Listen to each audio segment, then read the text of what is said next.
आओ पढ़ाई करते हैं। चलो लल्ला पढ़ाई करते हैं। राय बहादुर की उपाधि किस व्यक्ति को मिली थी? राय बहादुर की।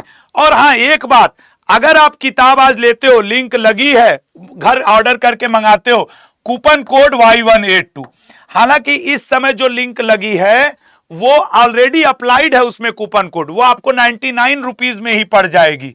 लेकिन जो लोग बाद में लेना, बिना Y182 लगाए मत लेना, नहीं तो जिन बच्चों को छोटे छोटे मैं इसका लाभ देना चाहता हूं, जिनको मैं खुद पढ़ाता हूं, फ्री एजुकेशन देता हूं, उनको इसका लाभ नहीं मिल पाएगा। ठीक है, तो वो एक बात है। अब आ जाओ मुद्दे पे। हां सर बताइए।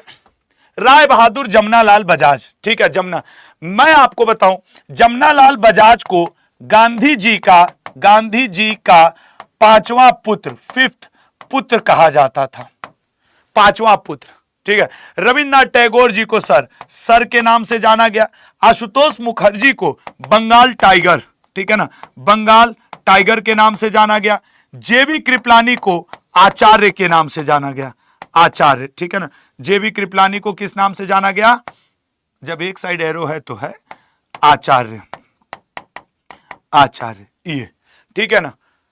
राय बहादुर और ये व्यक्ति और रविन्द्रनाथ टैगोर और गांधी जी कैसर ए हिंद, कैसर ए हिंद, ये तीनों उपाधि ये किसको मिली थी सर? गांधी जी को। ये तीनों की तीनों उपाधि, इन पे भी हैशटैग बना दे रहा हूं, ये तीनों हैशटैग वाले लोग 1920 के असहयोग आंदोलन के समय, जब 1919 का 13 अप्रैल को जलियांवाला बाग हत्याकांड हुआ था लल्ला, उसके बाद इन लोगों ने अपना क्या कर दिया था? ये तीनों लोग अपनी उपाधि छोड़ दिए थे। रविन्द्रनाथ टैगोर ने सर की उपाधि, जमनालाल बजाज ने राय बहादुर की उपाधि और गांधी जी ने कैसर-ए-हिंद की उपाधि छोड़ दी थी। अच्छा अगले पाएंगे। अच्छा बंगाल, आशुतोष मुखर्जी बंगाल केसरी हैं यार, ठीक है ना। एक बात है यहाँ पे, बंगाल टाइगर और बंगाल केसरी के नाम से भी इनको जानते हैं, ठीक है ना, बंगाल केसरी, बंगाल केसरी भी इनको कहा जाता है। अच्छा अगले पे आएंगे। वर्नाकुलर प्रेस एक्ट किस गवर्नर जनरल के समय आया था? देखिए सर, कैनिंग से तो सबसे ज्यादा ये पूछता है कि 1857 के क्रांति के समय भारत का वायसराय कौन था? कैनिंग। भारतीयों पर पहली बार इनकम टैक्स लगाने वाला गवर्नर जनरल कौन था? कैनिंग। अजमेर में मेयो कॉलेज की स्थापना किसने की? लॉर्ड मेयो ने, ठीक है, इसका पूरा नाम वही है।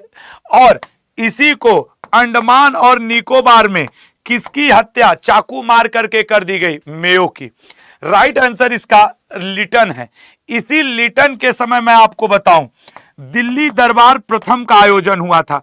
आप लोगों में से मैक्सिमम लोग जानते होंगे दिल्ली दरबार 1911 तृतीय, लेकिन पहला दूसरा भी तो हुआ। तो जो दिल्ली दरबार, ठीक है ना, दिल्ली दरबार प्रथम हुआ था वो लिटन के समय हुआ था। वर्नाकुलर प्रेस एक्ट को लल्ला गैगिंग एक्ट भी कहा जाता है, ठीक है ना। इसको कभी अगर पेपर में पूछे तो गैगिंग एक्ट। रिपन के समय 1881 में प्रथम जनगणना हुई थी, नियमित, ठीक है ना, भारत की प्रथम नियमित जनगणना। नियमित मतलब क्योंकि मेयो के समय हुई थी तो 10-10 वर्ष निर्धारित नहीं था, नियमित जनगणना। अब मैं आप उठाना अपना पेपर और यही सारे फैक्ट्स आपके पास आते हैं। अच्छा, आप कुछ लोग के मन में होगा कि सर द्वितीय दिल्ली दरबार कब हुआ था? तो सेकेंड दिल्ली दरबार, ये सेकेंड दिल्ली दरबार हुआ था लल्ला करजन के समय 1903 में, ठीक है ना, मैंने ये बताया है। और थर्ड दिल्ली दरबार जो हुआ था लल्ला, थर्ड दिल्ली दरबार वो हुआ था 1911 ईस्वी में हार्डिंग के समय, ठीक है ना। हार्डिंग उस समय भारत का वायसराय हुआ करता था, हार्डिंग द्वितीय उसके समय हुआ था, ठीक है ना। तो ये अगले पॉइंट पे आएंगे। एक स्टूडेंट कह रहे हैं सर जो 30 जून को एमटीएस का बैच हुआ था उसमें आप पढ़ा रहे हो कि नहीं? मैं सब में पढ़ा रहा हूं। एमटीएस का ऐसा कोई पेड बैच नहीं है लल्ला, आनंद रवि, जिस बैच में मैं ना पढ़ा रहा हूं। हाँ, शेड्यूल देख लिया करो, शनिवार रविवार मेरी उसमें क्लास नहीं होती है तो इस वजह से, ठीक है ना, आजकल क्लास नहीं रहेगी, बाकी तो रहेगी। पेड बैच की बात कर रहा हूं, वाईटी तो है। जलियांवाला बाग हत्याकांड किस वायसराय के समय हुआ था? Jallianwala, sir please cash on delivery करा दो। बेटा नहीं अवेलेबल है कैश ऑन डिलीवरी। हम क्या करें? हम देखो कंपनी में नौकरी करते हैं, हम मालिक नहीं है इस कंपनी के।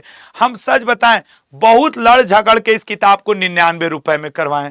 सोचो 99 रुपए में तुम चाहो तो अंग्रेजी में लेना चाहो तो अंग्रेजी में, हिंदी में लेना चाहो तो हिंदी में, तुम्हारे घर पहुंच जाएगा। अब समझना, कभी प्राइवेट नौकरी करोगी बिटिया ना, तुम्हें समझ में आ जाएगा कि होती क्या है नौकरी। समझ रहे हो? 99 में तुम्हारा 100 रुपए कितनी बार खर्च आज। और इस बुक में आपके एग्जाम का कम से कम 5 से 7 नंबर है, 5 से 7। एमटीएस वालों, तुम्हें वचन है लल्ला, तुम्हें 2 किताब वास्तव में जरूरत है। एक जीएस की, जो कि मैं इस महीने के लास्ट में लॉन्च करूंगा, खुल के कराओ, complete GS, history, polity, geography, science, सब कुछ उसमें रहेगा। और एक, क्योंकि 25 क्वेश्चन में 5 से 7 क्वेश्चन करेंट अफेयर के रहते हैं, 18 से 19 क्वेश्चन जीएस के रहते हैं।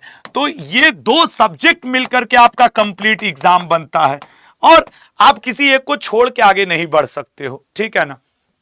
बात करेंगे इस मुद्दे पे। इस क्वेश्चन का राइट आंसर क्या है सर? जलियांवाला बाग हत्याकांड के समय चेम्सफोर्ड हुआ करता था, चेम्सफोर्ड। ठीक है ना? याद रखेंगे। अगले पॉइंट पे आएंगे।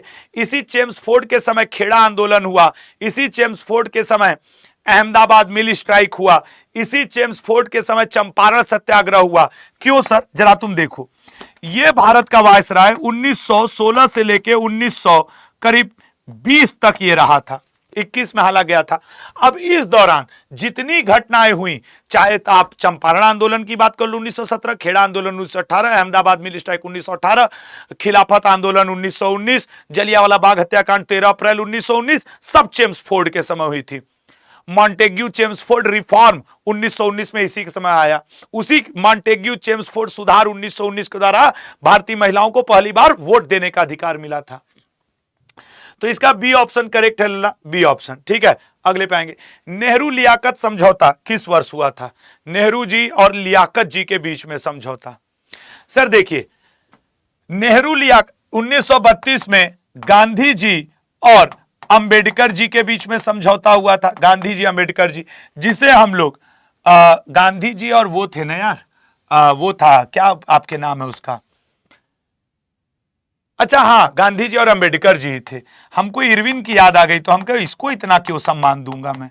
और 1931 में गांधी जी और इरविन, ठीक है ना, इरविन के बीच में इस वाले समझौता को, आपको पता होगा दिल्ली पैक्ट का, इस वाले समझौता को पूना पैक्ट कहा जाता है, जो बाबा साहेब अंबेडकर और गांधी जी के बीच में हुआ।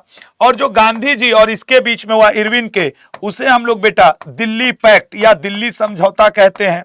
1924 में जो हुआ उसे हम लोग दास पैक्ट कहते हैं, गांधी दास समझौता। तो वो किसके बीच में हुआ था सर? गांधी जी और CR दास जी के बीच में, CR दास जी के बीच में। 1950 इसका सही है, नेहरू लियाकत समझौता। और अब देखो, एक समझौता 1945 में हुआ था, दैट इज शिमला समझौता। एक समझौता लल्ला 1972 में हुआ था, वंस अगेन शिमला समझौता। तो दोनों अगर शिमला एग्रीमेंट है गुरुजी, तो हम राइट आंसर किसको करेंगे? डिपेंड करेगा क्वेश्चन की वर्डिंग पे और दिए गए ऑप्शन पे। शिमला समझौता 2 बार है, एक बार भारत की आजादी के पहले भी है और एक बार भारत की आजादी के बाद है। ठीक है ना, जरूर याद रखना। राइट आंसर इसका क्या बना गुरुजी? डी। अगला, इनमें से किस महान क्रांतिकारी को लाहौर षड्यंत्र केस में फांसी नहीं दी गई थी? सोच समझ के बताना। हमको लग रहा है कि आज मैं इसी में रह जाऊंगा, मिडविल आज नहीं पहुंचूंगा, क्योंकि अगर एक्सप्लेन करने में बहुत समय लग रहा है ना, एक्सप्लेन करने में बहुत लल्ला, मैं आप सब लोग से किताब के मैटर पे बात करूंगा, लेकिन देखो हिंदी में भी अलग है, इंग्लिश में, लेकिन मुझे पहले ये सेक्शन पढ़ा लेने दो। फिर बहुत सारे बच्चे कमेंट कर रहे हैं, मैं बात करूंगा लेकिन अभी पढ़ा लेने दो। देखिए सर, राइट आंसर इसका है आपके क्या? राम प्रसाद बिस्मिल जी, सुखदेव जी, राम प्रसाद बिस्मिल जी, रोशन आरा जी, ठीक है ना, रोशन आरा जी, राजेंद्र लाहड़ी जी, रोशन आरा जी, राजेंद्र लाहड़ी जी, राम प्रसाद बिस्मिल जी, अशफाक उल्ला खां जी। ये लोग जो हैं, अशफाक उल्ला खां जी, राजेंद्र लाहड़ी जी, रोशन आरा जी, राम प्रसाद बिस्मिल जी, इन लोगों को अंग्रेजों ने 1925 ईस्वी के काकोरी, अब तो उसका नाम बदल गया है, काकोरी ट्रेन एक्शन मूवमेंट हो गया। योगी आदित्यनाथ जी ने इसका नाम बदला, पहले इसको काकोरी डकैती जानते थे, तो काकोरी ट्रेन एक्शन मूवमेंट इसका नाम रखा गया है अब, ठीक है ना। 1925 ईस्वी के इस कांड में दिया गया था। याद रखना ये सब लोग हिंदुस्तान रिपब्लिकन एसोसिएशन के सदस्य थे। हिंदुस्तान रिपब्लिकन एसोसिएशन की स्थापना 1924 ईस्वी में सचिंद्र सान्याल जी ने की थी। सचिंद्र सान्याल, ठीक है ना, सचिन सान्याल जी ने एक बहुत अच्छी बुक भी लिखी थी जिसका नाम है बंदी जीवन। ये कई बार आपसे पूछता है। अब रिलेट करके जब आप पढ़ना शुरू करोगे तो आपको खुद एहसास होगा कि हाँ यार कई इंफॉर्मेशन है, ठीक है ना। प्रशांत मेहरा कह रहे हैं सर आज मेरा बर्थडे है, हैप्पी बर्थडे प्रशांत। अगली बार ये लाइन लिखना कि सर आज मेरा सिलेक्शन हुआ है, जब नेक्स्ट ईयर मिलना, ठीक है ना। ये सारी चीजें। राम प्रसाद बिस्मिल जी, अगले क्वेश्चन पे आएंगे। मुस्लिम लीग ने किस वर्ष मुक्ति दिवस मनाया था, बताइएगा। मुस्लिम लीग ने किस वर्ष मुक्ति दिवस मनाया था। देखो कुछ लोग कह रहे हैं कि सर बुक को कैश ऑन डिलीवरी कर दीजिए। लल्ला वो मेरे हाथ में नहीं है। 10,000 बुक आज हो जाएंगी ना, मैं लिख के कह रहा हूं ये फिर 149 रुपए में मिलने लगेगी। प्लीज और प्लीज 99 रुपए में घर पे Y182 कूपन कोड लगा के ऑर्डर करके मंगा लो। 2 लिंक आपके सामने लगी हुई हैं। मुस्लिम लीग, सर मुस्लिम लीग की बात की जाए तो 1900 आपके क्या 39, ठीक है ना। मुस्लिम लीग सर इसकी मांग कब हुई थी पाकिस्तान की, 1940 में। 1946 में मतलब पाकिस्तान की मांग, अलग पाकिस्तान की मांग, पाकिस्तान की मांग 1940 में। 1936 में पाकिस्तान शब्द आया था, पाकिस्तान शब्द आया। किसने लाया सर, रहमत अली खान ने। ये कैम्ब्रिज यूनिवर्सिटी का स्टूडेंट था। और 1946 में डायरेक्ट एक्शन डे मुस्लिम लीग ने मनाया था। ये डायरेक्ट एक्शन डे क्या है सर, सीधा कार्रवाई दिवस, ठीक है ना। तो राइट आंसर है मुस्लिम लीग ने किस वर्ष मुक्ति दिवस मनाया, 1940 में, जब इंडियन नेशनल कांग्रेस ने क्या किया था, इस्तीफा दिया था, ठीक है ना, इस्तीफा दिया था। भारत छोड़ो का नारा किसने दिया था सर, वैसे तो भारत छोड़ो का नारा दिया था यूसुफ मेहर अली ने, लेकिन उसको फेमस करने में गांधी जी का हाथ रहा, ठीक है ना। जैसे जय हिंद ये भी नारा सुभाष चंद्र बोस जी का नहीं है, लेकिन फेमस किया सुभाष चंद्र बोस जी ने। इनकलाब जिंदाबाद ये भी नारा भगत सिंह जी का, शहीद आजम जी का नहीं है, लेकिन फेमस किया भगत सिंह जी ने। तो कई नारे हैं, चाहे आप जय हिंद की बात करो, भारत छोड़ो की बात करो, इनकलाब जिंदाबाद की बात करो, ये अलग अलग है, ठीक है ना।